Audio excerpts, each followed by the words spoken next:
Good evening everybody and welcome back to the channel. I'm on my fourth shift of the week. I hope your week is going really well, whatever you're doing. No majority of you are back at work now. Like I said, we're in the second week of the year. Going along really steady. Thank you very much for subscribing still, and if you're a trucker and a golfer or trucking golfer, smash that subscribe button and come and join the channel. Right, what's going on in the world?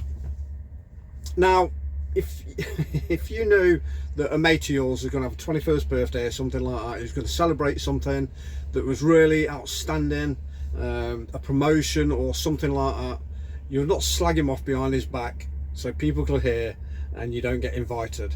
That's everybody's nightmare, because you're really looking forward to it, and it's a mate of yours as well, but something really pissed you off in the past about him or something, and you slagged him off really bad. It got back to him and he went, no, you're not coming there, you can sod off. That's sort of what's happened to the British government really, with the inauguration of President Trump that's coming up on Monday the 20th. They've sort of gone, nah, you're not coming. So Starmer and especially that dozy prat Lammy, who stood in front of a crowd with a megaphone or a microphone or something like that and called him a racist, a KKK and a misogynist and all that. A president who would line up with neo-Nazis and the Ku Klux Klan. Oh my God, they're not even going. That must be the first time, it's got to be the first time in history for not the UK Prime Minister not to be at the President's inauguration. It's got to be. I can't think of any other time. Even when the Queen was crowned, or any royal in any country that gets crowned, all the heads of department, all the heads of countries and stuff get invited. That's the norm. That's what these people do, to show their solidarity, to show their support and everything like that. But no, not Labour. Do you really blame him for not inviting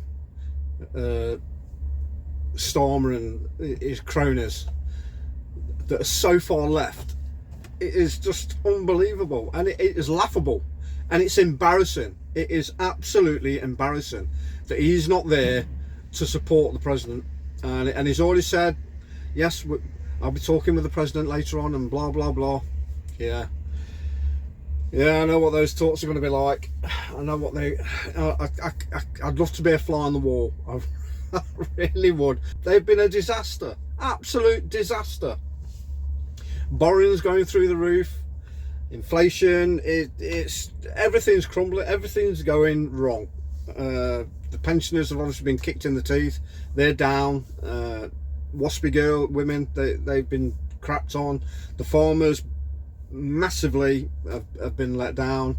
The taxpayer, businesses, millionaires are leaving the country in their droves. That big black hole is getting bigger and bigger, and it's going to swallow everything up. And to top everything off, we must have one of the blackest, darkest scandals in UK history. It's got to be. It isn't absolutely insane. That's been going off since 1995, I think. Absolutely insane. There's got to be a massive inquiry into this. Who was culpable and who was to blame, and they should be sacked, they should be imprisoned.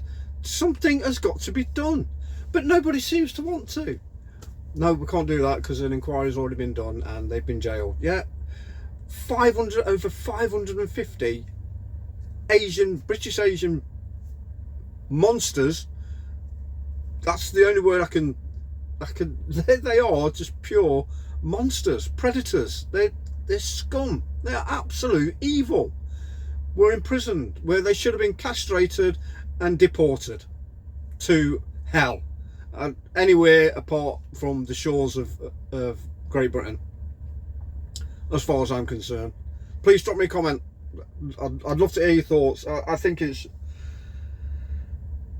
it's sickening. It sickens you to the core.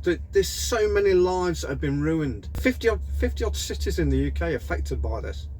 this massive scandal, and nobody seems to care. The government don't care. The only person that really is really pursuing it is Nigel Farage and Reform, who wants an independent investigation. Yeah, I totally agree. So they should be. People should be held accountable for what happened. It's disastrous. It is an absolute. It's the biggest black spot on UK history that I can think of. Regardless of what the Royals have done and their scandals, this tops everything. It is absolutely disgusting and disgraceful the way that not just this government, but the government in the past. Like I say, it's been going on since what, 95 or something like that. So the Conservatives are as much to blame as anybody else. But it's not only those; it's the police, the social services, the prosecuting system, CPS, and who's in charge of the CPS at the time when it was all going off? Yeah, the man that's leading this country, and no wonder he doesn't want an independent investigation. It is absolutely criminal, and those poor victims, and it wasn't all girls. The boys involved as well, young lads. Those poor victims, their lives are ruined. There's no way that they're going to get their life back, and you can guarantee that, you know, probably years down the line, these people that have been affected, suicides will happen. They just will not be able to cope with what they've been put through, and I think it's absolutely disastrous. It's criminal. It is criminal. And yeah, these fucking monsters, they were prosecuted and jailed.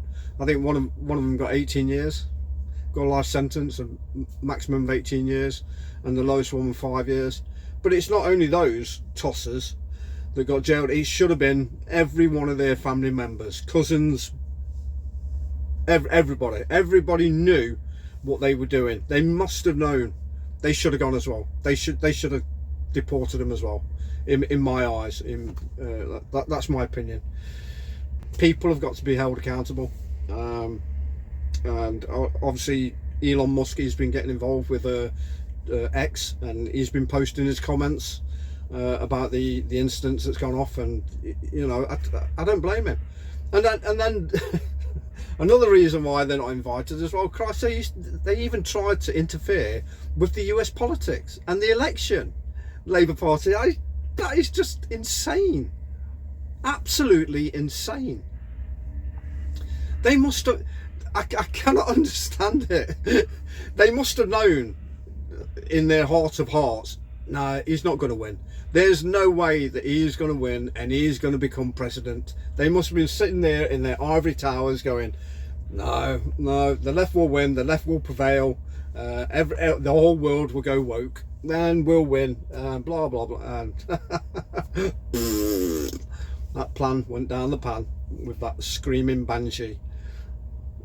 Absolutely insane. No plan B. And they slagged him off. I think he's going to get some retribution in the future, even though he says that he's not. I think there's going to be subtle ways where he's going to have some comeback.